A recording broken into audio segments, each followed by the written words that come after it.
Opinion from defeat to denial. Rahul Gandhi's misdirected war on democracy. Rahul Gandhi wrote a piece titled Match Fixing Maharashtra on June 7, 2025, in the Indian Express, which caught my attention.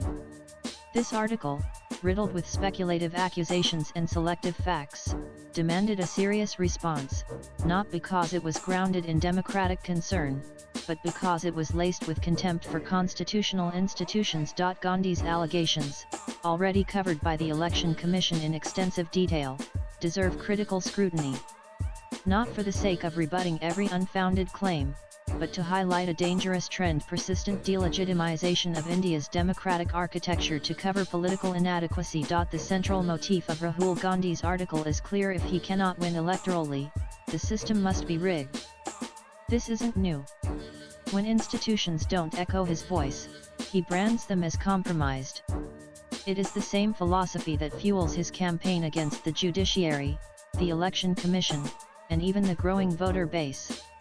His article, while camouflaged as a democratic concern, plays into the narrative of confusion and distrust. It is a textbook case of the fallacy: if you can't convince them, confuse them. In his haste to cry foul over the Maharashtra Assembly elections, Gandhi overlooked facts already on public record. These facts, when properly understood, dismantle his claims and show that nothing extraordinary occurred except perhaps the electorate's rejection of his politics. Rahul Gandhi's use of the term match fixing is not only irresponsible, it is inflammatory. By insinuating that elections were rigged without substantiating those claims with legally admissible evidence, he undermined the very institutions that uphold democracy. The Election Commission had, in fact, already addressed the concerns raised. Gandhi's article made no mention of the 60-page letter dated December 24, 2024, sent to his party's legal representative, which responded to all allegations with data. Moreover, the consistent participation of the opposition in the electoral process, from campaigning to counting, negates the idea of match fixing. Elections are conducted under the vigilant eyes of polling agents, observers, and the media. Suggesting manipulation without credible proof is not dissent, it's disruption. Gandhi's next point, voter roll inflation, is neither new nor unique to Maharashtra.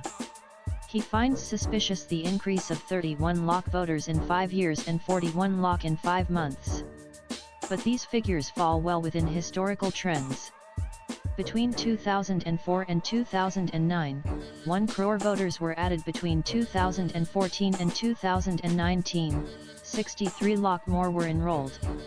In 2024, 40.8 lakh new voters were added, including 26.4 lakh young voters, a logical rise given India's demographic dynamics. Accusing these voters of being bogus is not only defamatory, it is also dismissive of youth participation in democracy. Instead of encouraging voter engagement, Gandhi's statements cast aspersions on millions of first-time voters. That is not a critique, it is contempt. Gandhi claimed that a suspicious voting surge occurred in the last hour of polling, suggesting manipulation. But erase the reality: the average polling rate throughout the day was 5.83% per hour. A spike to 7.83% in the last hour is within the bounds of statistical probability, especially since voters present at the booth by 6 p.m. are legally entitled to vote. This isn't peculiar to Maharashtra. In the second phase of the 2024 Lok Sabha elections, a 5.75% increase was recorded after 5 p.m. Why was this not a problem then? Because the Congress won those seats. What Rahul Gandhi calls an issue arises only when the outcome doesn't suit him. Rahul Gandhi cherry-picked 12,000 polling stations across 85 constituencies to claim targeted rigging. But if you look deeper, you find a more nuanced reality. In constituencies like Madha, Wani, and Srirampur, which showed voter surges, candidates from Sharad Pawar's NCP, Uddhav Thackeray's Shiv Sena, and the Congress itself won. Hence, the data doesn't support his hypothesis that a high last-hour turnout favored only the BJP-led NDA.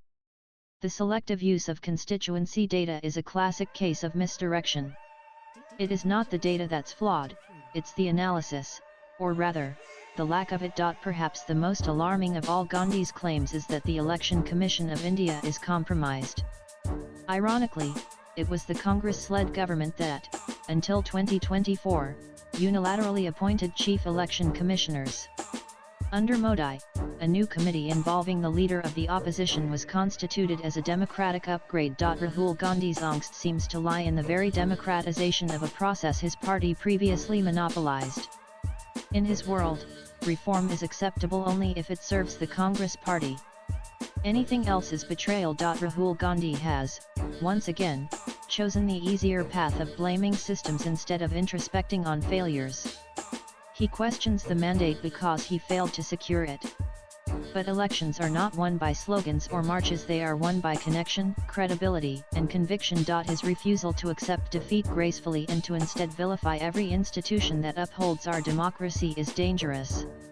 This is not leadership, it is a tantrum disguised as a revolution. Democracy demands robust opposition, not reckless obstruction. Rahul Gandhi's article, if anything, is a manual on how not to lose gracefully. While he fashions himself as a defender of democracy, his words serve only to degrade it. Swipe left for next video. It is time Rahul Gandhi respects the people's verdict instead of mocking it. And if he wants to be taken seriously as a political leader, he must rise above rhetorical sabotage and begin the difficult journey of real introspection. Until then, his speeches and writings will continue to sound less like statesmanship and more like sour grapes. Nan the writer is a technocrat, political analyst, and author. He pens national, geopolitical, and social issues. His social media handle is Prasenjitanth. Views expressed in the above piece are personal and solely those of the author. They do not necessarily reflect NEWS18's views. Latest blogs